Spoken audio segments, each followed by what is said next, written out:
Hello adventurers, this is Miss Megan with Warrensburg Adventure Club, and today I'm going to show you how to make these cute monster bookmarks. So what you will need for this project is an envelope of any size, some colored paper, scissors, a pencil, maybe a marker or some coloring supplies, markers, colored pencils, crayons, whatever. And you also need glue. Again, I'm using a glue gun, but you can always use Elmer's glue or a glue stick, just whatever you have on hand. This is handy and quick, so that's what I'm using. But these are very hot, so make sure you're careful. These are the supplies that I'm using for my monster bookmark, but you can also get really creative and use feathers or beads or yarn or glitter or whatever you have. So now I'm going to show you how to make one of these monster bookmarks. Taking your envelope, draw a line down one corner, making it a triangle. This will be the base of our bookmark, and we'll be putting paper over it, so don't worry if you still have pencil markings after you cut.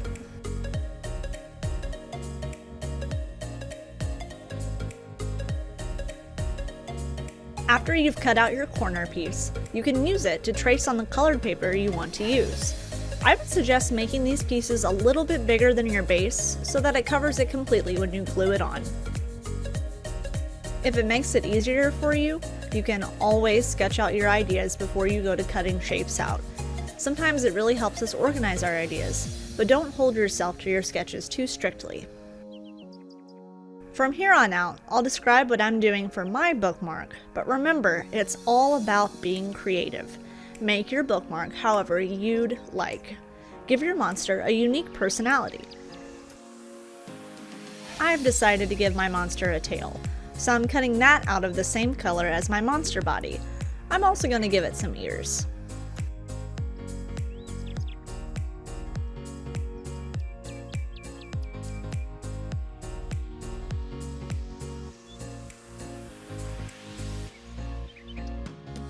Since I've used this blue as a base, I'm going to add some accents with this bright green color. Here I'm cutting out the inside detail of my ears.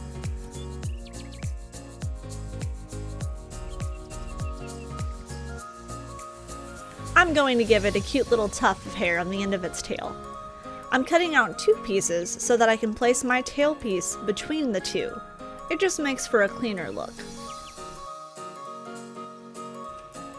Now I'm gluing my body pieces on. I'm going to leave the second body piece off for a bit so that I can glue in the ears and the tail.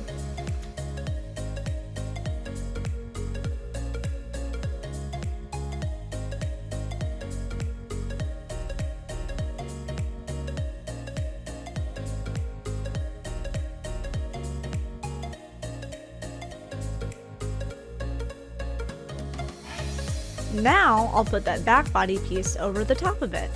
Again, this just makes it look a little neater.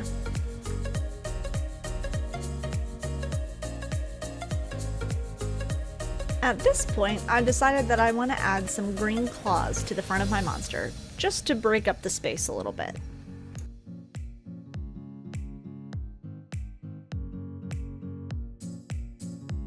And what do you know? I've accidentally made a perfect little nose for my monster in the process.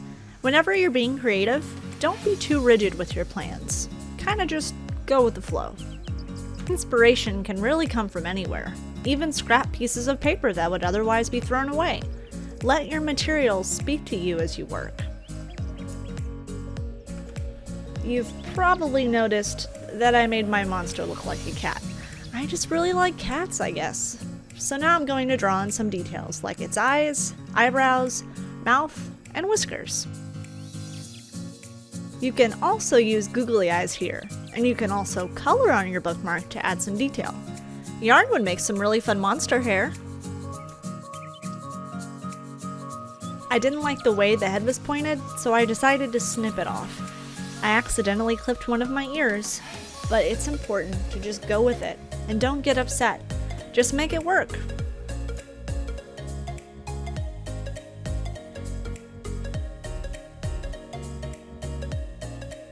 Make sure all of your glue is dry before putting it into a book. This is how you would use your bookmark.